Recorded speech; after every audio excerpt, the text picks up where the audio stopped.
તૈયારીમાં ધોરણ 7માં 7મું પ્રકરણ લઈશું, જેનું નામ છે પ્રાણીઓ અને વનસ્પતિમાં વહન. સૌથી પહેલો MCQ છે કે નીચેના પૈકી કયો રુધિરનો ઘટક નથી? જવાબમાં આવશે કેશિકા. પછી બીજું, હૃદયના કયા ખંડમાં ઓક્સિજનયુક્ત રુધિર વહે છે? જવાબમાં આવશે ડાબા કર્ણક અને ડાબા ક્ષેપકમાં. હવે ઓક્સિજનયુક્ત રુધિરને ફેફસામાંથી હૃદય તરફ લાવતી કઈ રુધિર વાહિની છે? જવાબમાં આવશે ફુફ્ફુસીય શિરા. હવે ધમની અને ફુફ્ફુસીય શિરા વચ્ચે કઈ સામ્યતા છે? જવાબમાં આવશે બંને હૃદયમાંથી શરીરના ભાગોમાં રુધિરનું વહન કરે છે. પાંચમું, રુધિર ગંઠાઈ જવાની પ્રક્રિયા રુધિરના કયા કણો દ્વારા થાય છે?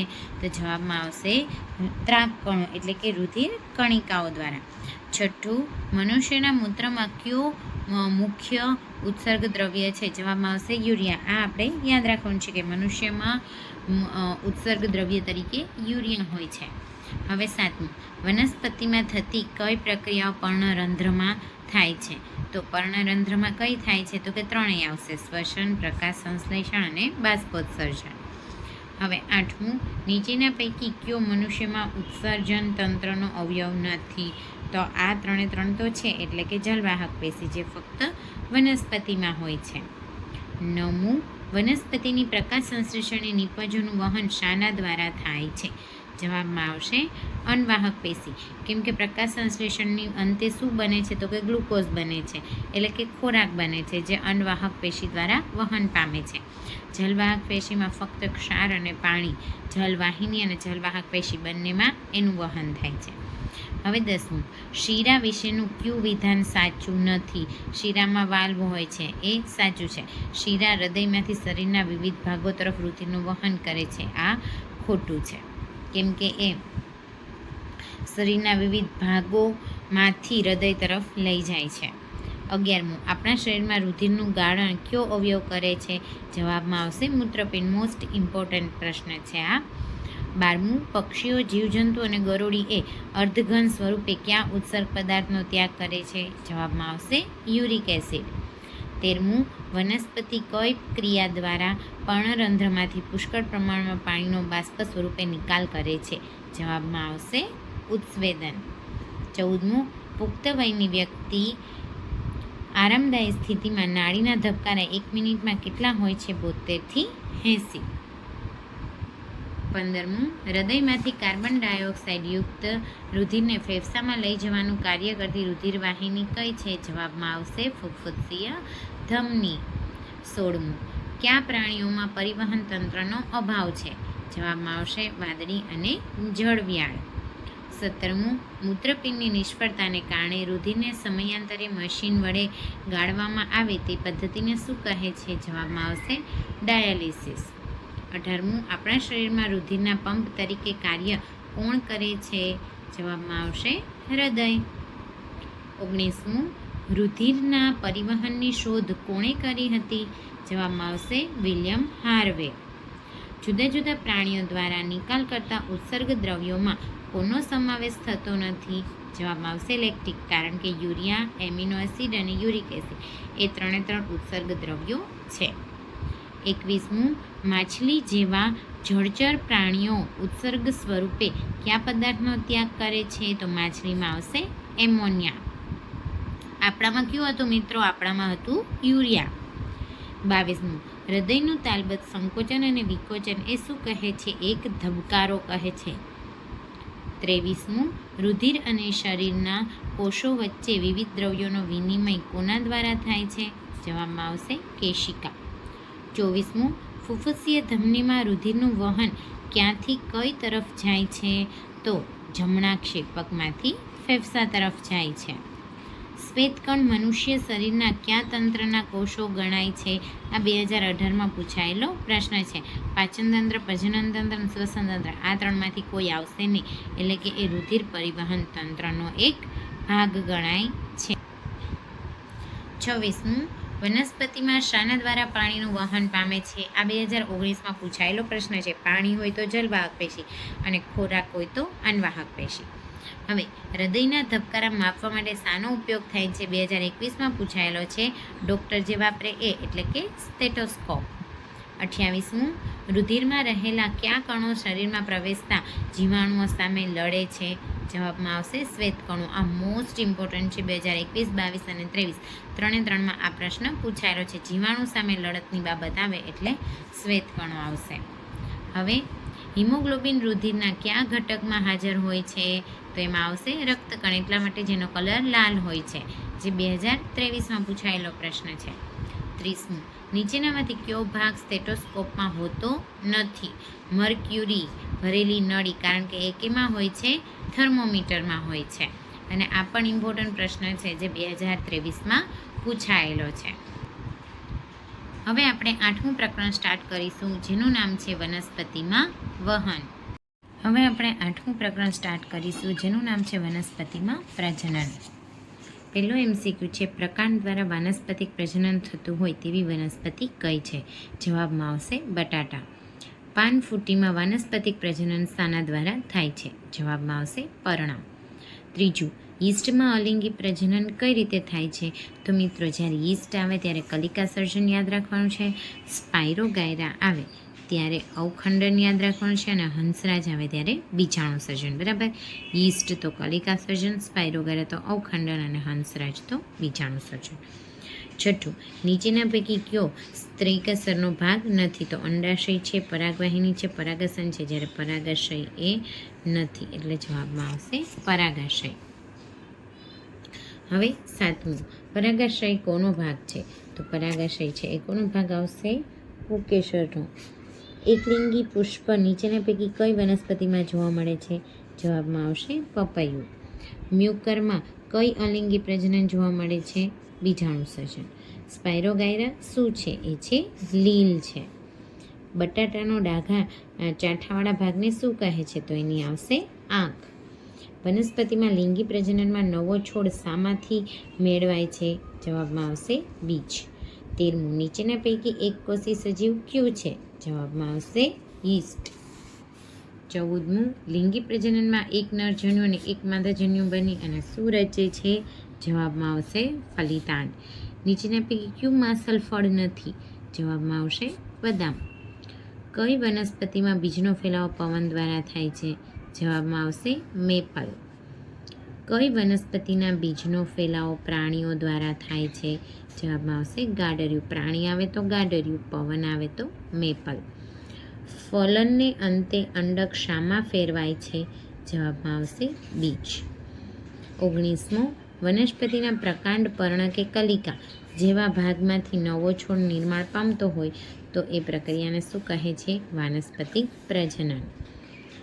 પુષ્પના પરાગાશયમાંથી પરાગરજનું એ જ પુષ્પના કે બીજા પુષ્પના પરાગાસન પર સ્થાપન થવાની ક્રિયાને શું કહે છે? જવાબમાં આવશે પરાગનયન. 21મું, જે પુષ્પો સ્ત્રીકેસર અને પુકેસર બંને ધરાવતા હોય તેને કહેવાય છે દ્વિલિંગી. બેમાંથી એક જ ધરાવતા હોય તો એને કહેવાય એકલિંગી. પપૈયાના પુષ્પો એ કેવા છે? એકલિંગી. માદાજન્યુઓ શેમાં જોવા મળે છે? અંડાશયમાં. અડુની વેલ બીજા કયા નામે ઓળખાય છે? અડુની વેલને મની પ્લાન્ટ તરીકે ઓળખવામાં આવે છે. કોના બીજનો ફેલાવો પવન દ્વારા થતો નથી? જવાબમાં આવશે યુરિના, કેમ કે સરગવો, મેપલ અને મદાર એ બધાનો પવન દ્વારા ફેલાવો. આપણો નેક્સ્ટ પ્રશ્ન છે, જે 2019માં પૂછાયેલો છે કે વનસ્પતિમાં નરજન્યુ અને માદાજન્યુના સંયુગ્મનની પ્રક્રિયાને શું કહે છે? એને કહેવાય છે ફલન. પરિપક્વ અંડાશય શું કહેવાય છે? પરિપક્વ અંડાશયને ફળ કહે છે. અવખંડન શામાં જોવા મળે છે? હમણાં જ મેં કીધું એ રીતે અવખંડનમાં આવશે સ્પાઇરોગાયરા. હવે 2022માં પૂછાયેલો પ્રશ્ન છે કે નીચેનામાંથી કઈ વનસ્પતિને એકલિંગી પુષ્પ છે? જવાબમાં આવશે કાકડી. 30મું, નીચેની કઈ વનસ્પતિમાં પુષ્પો એકલિંગી પુષ્પો નથી? જવાબમાં આવશે સરસવ. આ પ્રકરણ આપણો અહીંયા પૂર્ણ થાય છે. નેક્સ્ટ પ્રકરણ છે ગતિ અને સમય. પહેલો MCQ છે, નીચેના પૈકી કયું વર્તુળાકાર ગતિનું ઉદાહરણ છે? લોલકની ગતિ, સાયકલના પૈડાની ગતિ, હિંચકાની ગતિ કે સાયકલ સવારની ગતિ? તો જવાબમાં આવશે સાયકલના પૈડાની ગતિ. હવે બીજું, નીચેના પૈકી ક્યુ દોલન ગતિનું ઉદાહરણ નથી, એટલે દોલત ગતિ ના થતી હોય એવું. તો એમાં આવશે ધનુષમાંથી છૂટેલા તીરની ગતિ, કેમ કે એ સુરેખ ગતિ કરે છે. હવે ત્રીજું, નીચેના પૈકી ક્યુ વિધાન સાચું નથી? સમયનો મૂળભૂત એકમ સેકન્ડ છે. ટ્રેનની ઝડપ કિલોમીટર પ્રતિ અવરમાં દર્શાવાય છે. અંતર વિરુદ્ધ સમયના આલેખમાં એક અક્ષ પર અંતર દર્શાવાય છે અને ઝડપનો મૂળભૂત એકમ મીટર પ્રતિ સેકન્ડ છે. તો એના માટે આવશે કે સમયનો મૂળભૂત એકમ સેકન્ડ છે, એ સાચું નથી. ચોથું, સાદું લોલક 20 દોલન પૂર્ણ કરવા માટે 40 સેકન્ડનો સમય લે છે. તો દોલનનો આવર્તકાળ શોધો. એમાં આપણે એના સમય અને છેદમાં દોલનો લઈશું, એટલે કે 40/20 કરતાં આપણે જવાબ મળે છે 2 સેકન્ડ. હવે પાંચમું, 2 સ્ટેશન વચ્ચેનું અંતર 20 કિલોમીટર છે. ટ્રેનને આ અંતર કાપવા માટે 15 મિનિટ લાગે છે. તો ટ્રેનની ઝડપ શોધો. હવે ઝડપ માટેનું સૂત્ર છે અંતરના છેદમાં સમય. અહીં જવાબ આપણે કલાકમાં આપેલો છે અને આપણી પાસે સમય છે મિનિટમાં, તો મિનિટને આપણે કલાકમાં ફેરવીશું. તો ગણતરી થશે 20 × 60/15. છેદ ઉડાડતા આપણે જવાબ મળે છે 80 કિલોમીટર પ્રતિ કલાક. હવે છઠ્ઠો પ્રશ્ન, અમિત સાયકલ પર તેના ઘરથી શાળાએ 15 મિનિટમાં પહોંચે છે. જો સાયકલની ઝડપ 2 મીટર પ્રતિ સેકન્ડ હોય તો ઘરથી શાળાનું અંતર શોધો. આ તમારે ગણતરી જાતે કરવાની છે અને મને કમેન્ટમાં કહેવાનું છે કે એનો જવાબ શું મળશે. હવે ઝડપનો મૂળભૂત એકમ કયો છે? તો ઝડપનો મૂળભૂત એકમ છે મીટર પ્રતિ સેકન્ડ, એટલે કે સી. આઠમું, એક સુપરફાસ્ટ ટ્રેન અચળ ગતિએ 1.5 કલાકમાં 135 કિમી અંતર કાપે છે. તો તેની ઝડપ શોધો. ગણતરી દ્વારા આપણે એની જવાબ મળે છે 90 કિમી પ્રતિ કલાક. હવે નેક્સ્ટ, આ એક વાહનની ઝડપ 72 કિલોમીટર પ્રતિ અવર છે. તો તે વાહનની ઝડપ મીટર પ્રતિ સેકન્ડમાં કેટલી થશે? તો 72,000. શા માટે? તો કે આપણે કિલોમીટરમાં છે અને એને આપણે મીટરમાં ફેરવાના છે અને અવરને આપણે સેકન્ડમાં ફેરવાના છે. તો એને ભાગ્યા 3600 કરીશું. છેદ ઉડાડતા આપણે જવાબ મળે છે 20 મીટર પ્રતિ સેકન્ડ. હવે એક વાહનની ઝડપ 15 મીટર પ્રતિ સેકન્ડ છે. હવે અહીં મીટર પ્રતિ સેકન્ડ, એવી જ રીતે કિલોમીટર પ્રતિ કલાકમાં શોધવાના છે. તો જવાબ મળે છે આપણને 54 કિલોમીટર પ્રતિ કલાક. હવે 11મું, એક વાહન એની ઝડપ 36 કિલોમીટર પ્રતિ કલાક છે, જ્યારે બીજા વાહન બીની ઝડપ 10 મીટર પ્રતિ સેકન્ડ છે. તો નીચેના પૈકી કયું વિધાન સાચું છે? એમાં જવાબ આવશે કે વાહન એ અને બીની ઝડપ સરખી છે. 12મો પ્રશ્ન, એક વાહન એની ઝડપ 18 કિલોમીટર પ્રતિ કલાક છે, જ્યારે બીજા વાહન બીની ઝડપ 18 મીટર પ્રતિ સેકન્ડ છે. તો નીચેના પૈકી કયું વિધાન સાચું છે? જવાબમાં આવશે કે વાહન બીની ઝડપ વધારે છે, કેમ કે એ 18 મીટર પ્રતિ સેકન્ડ લે છે, એટલા માટે એની ઝડપ વધારે છે. હવે 13મું, અચળ ઝડપે ગતિ કરતી ટ્રેનની અચળ ઝડપ હોય એટલે એનો આલેખ કેવો થશે? આવી રીતનો, કે એની ઝડપ કેવી છે? અચળ છે, એટલે કે ત્રાસી સુરેખ લીટી થશે. નીચેની આકૃતિમાં 3 વાહનો ABC માટે અંતર વિરુદ્ધ સમયનો આલેખ આપેલો છે. તો કયું વાહન સૌથી ઝડપથી ચાલે છે? એટલે કે અંતર ફટાફટ કપાતું હોય અને સમય એ જ છે, પણ અંતર ફટાફટ કપાતું એવું કયું છે? તો કે અંતર ઝડપથી જાય છે અને સમય એનો એ જ છે, એટલે વાહન બી. હવે 15મું, એક સાદું લોલક 20 દોલન પૂર્ણ કરવા 32 સેકન્ડનો સમય લે છે. તો તેનો આવર્તકાળ શું થશે? એના માટે આપણે સમય છેદમાં દોલનો લઈશું. જવાબ મળશે આપણે 1.6 સેકન્ડ. 16મું, કાર અને બસ જેવા વાહનોમાં કાપેલું અંતર માપવા માટે કયું સાધન વપરાય છે? જવાબમાં આવશે ઓડોમીટર. 17મું, વાહનોમાં ઝડપ માપવા માટે કયું સાધન વપરાય છે? જવાબમાં આવશે સ્પીડોમીટર. 18મું, એક સ્કૂટર સવાર 20 મિનિટ સુધી 30 કિલોમીટર પ્રતિ કલાકની ઝડપે અંતર કાપે છે. તો તેનું અંતર કેટલું થયું? જવાબમાં આવશે 10 કિલોમીટર. હવે નેક્સ્ટ, એક મોટર ગાડી પ્રથમ 30 મિનિટમાં 25 કિલોમીટર અંતર કાપે છે, પછીની 15 મિનિટ 20 કિલોમીટર અંતર કાપે છે. તો તેની સરેરાશ ઝડપ કેટલી થઈ? જવાબમાં આવશે 60 કિલોમીટર પ્રતિ કલાક. 20મું, એક કાર 15 મિનિટ સુધી 40 કિલોમીટર પ્રતિ કલાકની ઝડપે અને ત્યારબાદ બીજી 15 મિનિટ 60 કિલોમીટર પ્રતિ કલાકની ઝડપે ગતિ કરે છે. તો તેણે કેટલું અંતર કાપ્યું હશે? તો પહેલાં આપણે એ પહેલી કાર માટેનું અંતર જોઈએ તો 40 ગુણ્યા 15/60 કરતાં આપણે મળે છે 10 કિલોમીટર અંતર, બરાબર.